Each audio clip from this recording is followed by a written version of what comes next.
Hello everyone. तो आइए discuss करते हैं पार्ट 4 प्लांटेशन क्रॉप्स का, जिसमें हम कल्टीवेशन प्रैक्टिसेस और उनकी प्रोसेसिंग के बारे में पढ़ेंगे। आइए शुरू करते हैं। सबसे पहले हम पढ़ने वाले हैं कैश्यू नट के बारे में। कैश्यू नट जो कि एक ड्राई फ्रूट की तरह यूज़ होता है, फैट का बहुत अच्छा सोर्स है।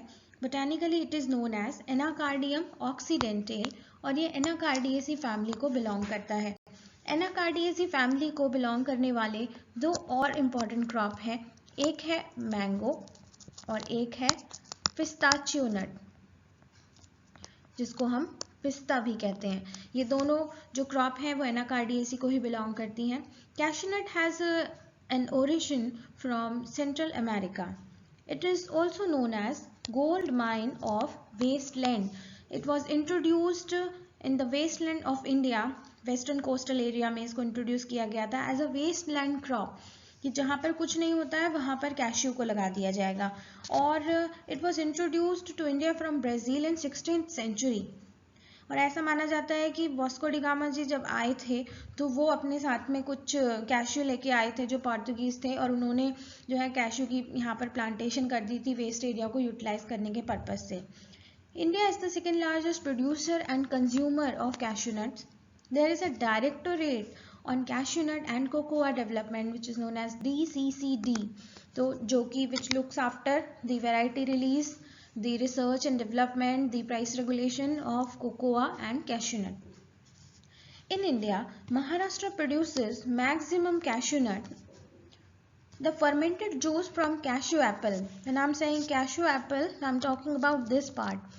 ये फ्रूट है एक्चुअली, और ये है थैलेमस से डेवलप होने वाला पार्ट। तो ऑब्वियसली ये एक फॉल्स फ्रूट है, और जो कैश्यू हम खाते हैं वो पार्ट यहाँ से आपका आता है प्रोसेस करके। तो दिस इज द फ्रूट जहाँ पर नट बाहर की तरफ होता है, इसमें सीड बाहर की तरफ होता है। इस कैश्यू एप्पल से जूस निकालकर उसको फर्मेंट किया जाता है, और फर्मेंट करने के बाद में जो ड्रिंक बनती है, अल्कोहलिक ड्रिंक, वो होती है आपकी फैनी। फैनी में 40 से 42% तक अल्कोहल होता है। इसी फैनी का सिंगल डिस्टिल वर्जन जो है वो कहलाता है यूरैन, जिसके अंदर 15% अल्कोहल होता है। तो पहले आपका सिंगल डिस्टिल वर्जन बनता है, फिर डबल डिस्टिल वर्जन बनता है, जो कि एग्जैक्टली फैनी जो कि मार्केट में मिलती है। Goa has patent for that alcoholic wine, जिसको गोवन फैनी के नाम से सेल किया जाता है, इंडिया में भी और आउट ऑफ इंडिया भी। It is a tropical climate crop, hardy though, drought resistant also. Tea mosquito, which is a major pest of tea also. It is a major pest of cashew nut also. और इसका attack बढ़ जाता है कब? जबकि cloudy weather होता है flowering के टाइम पर। दूसरा इंपॉर्टेंट पेस्ट जो है वो है स्टेम और रूट बोरर। तो ये जानना भी ज़रूरी है कि कौन से इंपॉर्टेंट पेस्ट हैं जो इस क्रॉप को इन्फेस्ट करते हैं। There are a number of varieties available in cashew, all thanks to the research institutes and the Directorate of Cashew Nut and Cocoa Development. So the varieties are like BPP series, there is VRI, Bangalore Research Institute series, and then there is Ulal series, and there is one cultivar Priyanka. So these are important cultivars of cashew nut. Cashew nut is propagated through softwood grafting. Softwood grafting में, जिसमें high humidity की condition में early stages पर grafting कर दी जाती है, जबकि would बहुत ही सॉफ्ट होता है। वुड जो शूट जिस पे ग्राफ्टिंग की जा रही है वो नॉन वुडी होगा। That type of grafting is known as softwood grafting. Mother plant should produce minimum size nuts of 6 to 7 gram. एक सिंगल जो ये नट है इसका जो वेट है 6 to 7 ग्राम होना चाहिए। एक मदर प्लांट में ये क्वालिटी होनी चाहिए, उसी को हम as a scion variety select करेंगे। प्लांटिंग डिस्टेंस जो है वाइडर स्पेसिंग पे की जाती है, 7 to 8 मीटर्स रखा जाता है। However closer spacing had also been tried, पर क्योंकि ये वेस्टलैंड क्रॉप की तरह लगाई जाती थी तो स्पेसिंग पे इतना ज़्यादा अर्लियर टाइम में कोई काम नहीं हुआ। हार्वेस्टिंग इसकी फरवरी से मई के बीच में होती है, और हार्वेस्टिंग करने के बाद में जो फाइनल नट हमारे पास में आता है उसका मॉइस्चर कंटेंट जो है 7 to 9% तक रिड्यूस किया जाता है। मैच्योर नट जो है वो वाटर में सिंक कर जाते हैं, जबकि जो इमेच्योर या अनफिल या आपके डैमेज नट्स हैं वो फ्लोट करते हैं। तो ये पहचान है ये जानने के लिए कि कौन सा नट अच्छा है। प्रोसेसिंग की बात करें तो प्रोसेसिंग में इसमें जो स्टेप्स इन्वॉल्व होते हैं वो हैं रोस्टिंग, शेलिंग। रोस्टिंग, नट को रोस्ट किया जाता है और फिर उसके बाद में इसमें जो हार्ड शेल होता है रोस्टिंग के बाद में वो इजीली ब्रेक हो जाता है, that process is known as shelling. उसके बाद में ड्राई किया जाता है क्योंकि उसके अंदर अगेन मॉइस्चर कंटेंट बहुत ज़्यादा है। देन पीलिंग, तो एक ब्राउनिश रेड कलर की एक मेम्ब्रेन होती है नट के ऊपर, उसको रिमूव किया जाता है, that process is known as peeling. And then grading on the basis of size, broken है तो ब्रोकन नट्स को अलग रखा जाता है एंड देन ग्रेडिंग करके उनकी पैकेजिंग कर दी जाती है। टाइप्स ऑफ रोस्टिंग, जो रोस्टिंग फर्स्ट स्टेप है इसमें, रोस्टिंग भी आपकी 3 तरह की होती है।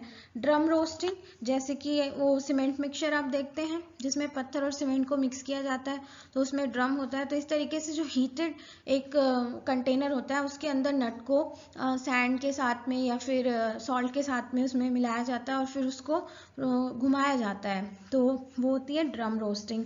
ऑयल बाथ रोस्टिंग, जिसमें गरम तेल के अंदर इसको नट्स को डाला जाता है और उससे रोस्ट किया जाता है। देन एक होती है स्टीम रोस्टिंग, तो इसमें हाई प्रेशर स्टीम और बहुत हाई टेम्परेचर पर स्टीम से ट्रीट किया जाता है नट्स को, जिससे कि रोस्टिंग होती है।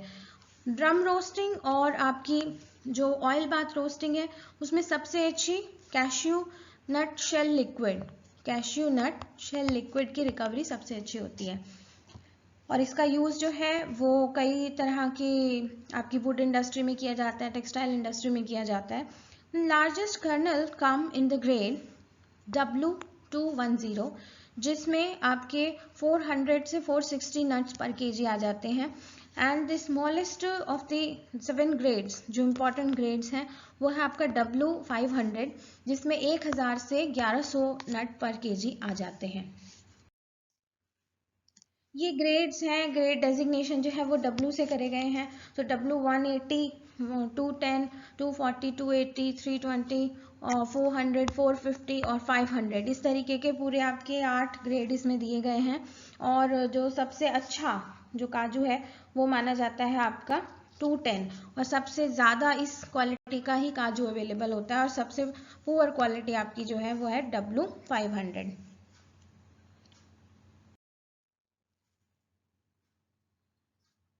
कैश्यू नट शेल लिक्विड, जिसको CNSL भी बोलते हैं, is a by product obtained while processing raw cashew nuts to produce cashew kernels. It is the oil obtained by crushing the cashew shell and it is a versatile industrial oil with its application in the manufacture of brake lining, friction dust, resin paints and lacquer. Purified और distilled CNSL को कहा जाता है कार्डिनॉल।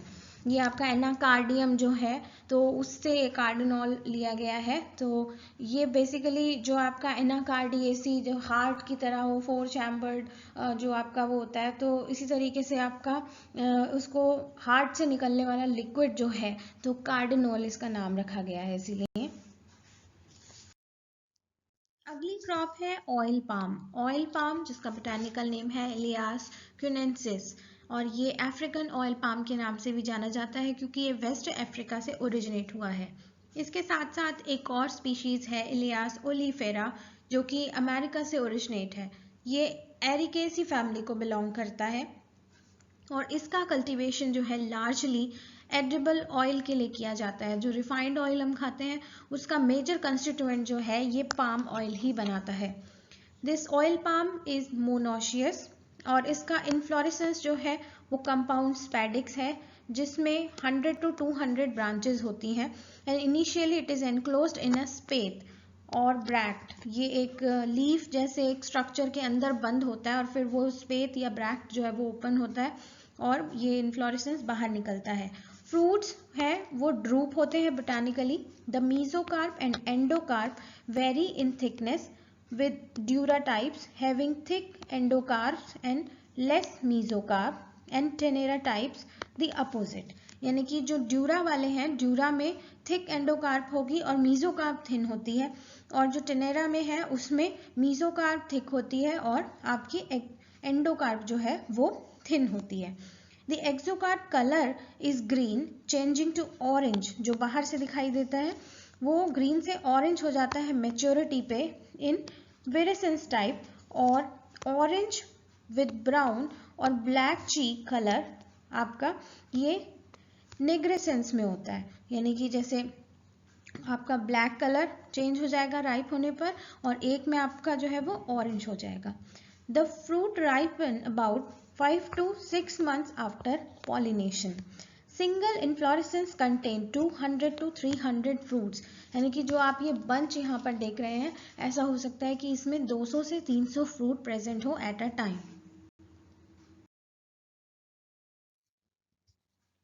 Varieties की अगर हम बात करें तो 3 टाइप के आपके ऑयल पाम होते हैं. एक होते हैं ड्यूरा, एक होते हैं टेनेरा और एक होते हैं पिसीफेरा. तो the most cultivars are tenera form which produces fruit with higher oil content. The only variety recommended for commercial cultivation is Tenera, which is a hybrid between Dura and Piscifera. ये important point है कि जो cultivable varieties हैं वो Tenera को belong करती हैं और Tenera is the hybrid of Dura and Piscifera जो कि nature में exist करते हैं. It is propagated through seeds. Dead and diseased leaves and all inflorescences should be cut off regularly up to 3 years after planting. When the palms are yielding, judicious pruning to retain about 40 leaves on the crown is advocated. यानी कि यहाँ पर एक pruning करी जाती है जिसको बोलते हैं लीफ प्रूनिंग, ताकि एक पाम पर 40 लीव्स ही रहें. Oil palm is a cross-pollinated crop which is naturally pollinated by a weevil. weevil का नाम है एलिडोबिस कैमरूनिकस और ये एक यूनिक टाइप का पॉलिनेशन है जो कि एक वीवल के थ्रू होता है, तो ये भी याद रखने की बात है. When palms reach height of 20-30 feet, they become difficult to harvest and are often injected with an herbicide to kill them or bulldoze down.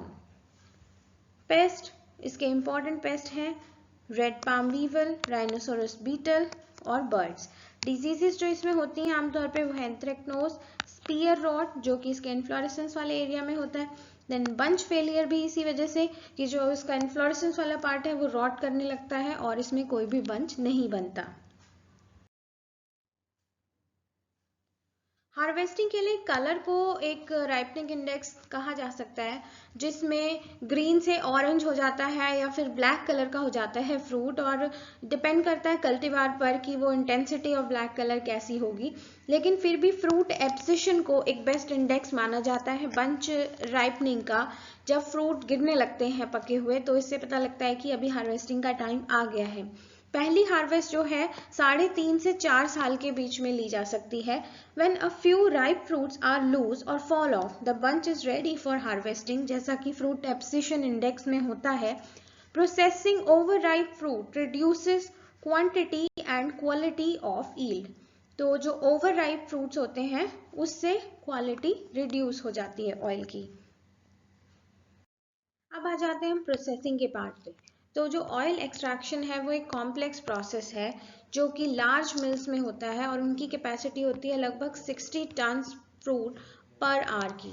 और स्मॉल स्केल पर अगर जो मिल्स होती हैं रूरल विलेजेस में उनमें 1 टन की कैपेसिटी होती है जो कि 8 आवर शिफ्ट में चलती है और तब उनका ऑयल एक्सट्रैक्शन होता है. इसमें जो आपके स्टेप्स इन्वॉल्व हैं वो हैं स्टीम स्टरलाइजेशन ऑफ बंचेस, पहले उन्हें स्टरलाइज किया जाता है.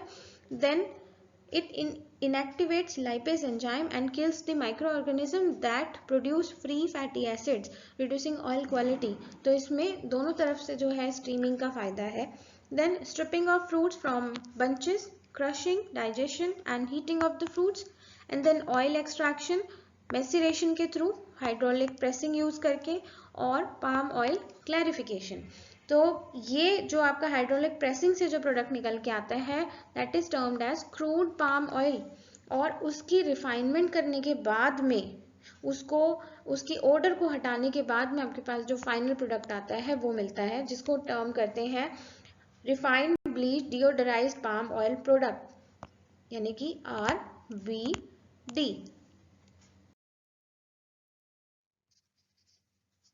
अगली क्रॉप है हमारी betel vine. Botanically it is known as piper betle. It belongs to the family piperaceae. Hindi में इसको पान भी बोलते हैं. This leaf is used as a masticatory along the areca nut, lime and catechu. The vine is dioecious in nature, shade-loving, perennial root climber. Beetle vine requires a tropical climate with high atmospheric humidity, and it can be cultivated in the uplands as well as in the wetlands. Extremely low atmospheric temperatures lead to leaf fall. Hot dry winds are harmful. There are mainly 5 cultivars of beetle vine. For example, Desavari, Bangla, Kapuri, Meetha and Sanchi. While Kapuri and Sanchi are the principal cultivars in the peninsular India, Bangla and Desavari they are common in North India. और इसका cultivation जो है वो बिहार वाले area में भी होता है, आपका बिहार और आपके झारखंड वाले एरिया में. Cultivar मीठा is grown on commercial scale in West Bengal only. और ये तो हम जानते ही हैं कि पान का जो यूज़ है वो च्यूइंग में तो यूज़ होता ही है, साथ में कई सारे रिचुअल्स में भी इसका यूज़ होता है. प्लांटिंग इसकी नवंबर दिसंबर में या जनवरी फरवरी में की जाती है. सीड्स जो है इसके यूज़ करे जाते हैं और लाइफ स्पोर्ट्स जो है इसके लिए चाहिए, क्योंकि as it is a climber तो इसके लिए जो अगाती सस्पेनिया ग्रैंडिफलोरा है उसको लगाया जाता है और उसके साथ साथ ये सीड्स सो किए जाते हैं या फिर बनाना सकर्स लगाए जाते हैं और उनको as a life sport use किया जाता है. या उसकी जो पत्तियां हैं बनाना की वो पैकिंग में भी यूज़ में आती हैं. 3 to 6 मंथ के टाइम में हार्वेस्टिंग स्टार्ट हो जाती है और जबकि आपके वाइन की हाइट जो है वो 150 to 180 सेंटीमीटर पहुंच जाए. So at this stage this branching is noticed in the vines. Leaves are removed along with the petiole with the right thumb. Once harvesting is commenced, it is continued almost every day or week. The interval of harvesting varies from 15 days to about a month till the next lowering of vines. मतलब इसमें क्या है कि एक height तक पहुंचने के बाद में इसको काट दिया जाता है टॉप से ताकि इसकी हाइट बहुत ज़्यादा ना चली जाए. So that process is known as lowering of the vines. After each harvest, manuring has to be done. About 75 to 100 lakh leaves per hectare per year can be obtained. अगली important crop है पामीरा palm. बहुत largely cultivated नहीं है ये, कहीं कहीं पे इसके स्कैटर्ड प्लांटेशंस देखे जाते हैं. बोरेसस फ्लैबिलिफर इसका बोटानिकल नेम है. फैमिली है इसकी Ericaceae. It is grown for its fruit. जैसा आपको यहाँ पिक्चर में दिखाया गया है, इसको कट करते हैं तो इसमें 3 जेल बॉल्स मिलती हैं और 3 जेल बॉल्स जो हैं उनका टेस्ट बिल्कुल कोकोनट वाटर की तरह होता है. ये डायोशियस होती है, सीड प्रोपिगेटेड है. पॉलिनेशन इसका विंड या इंसेक्ट के थ्रू होता है और लगभग 800 यूसेस इसके इंडिया में हैं इस पाम के. जैसे कि इसका जो सैप है जो कि इन्फ्लोरेसेंस टैपिंग से मिलता है उसको ड्रिंक करने के काम में लाया जाता है और उसको जो है शुगर में भी प्रोसेस किया जाता है जिसको पाम शुगर भी बोल देते हैं. Then seedling of palmyra palm is good source of starch, so it can be eaten raw और after boiling. The endosperm of the fruit is soft and gelatinous, as I told you, like this, which is freshly eaten. Thank you.